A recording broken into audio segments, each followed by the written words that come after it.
Why did my dad secretly visit my friend? I've always been close to my dad, but lately he's been acting strange.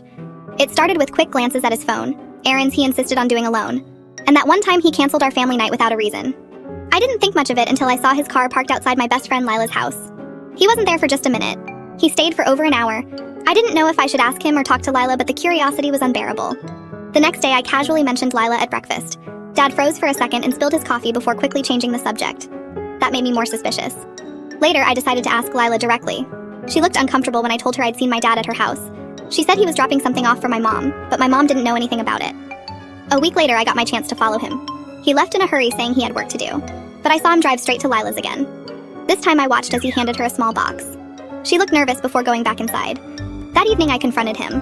At first he denied it, but when I mentioned the box, he sighed. Lila had asked for help with something personal and didn't want anyone to know. When I talked to her again, she finally admitted her family was struggling financially. My dad was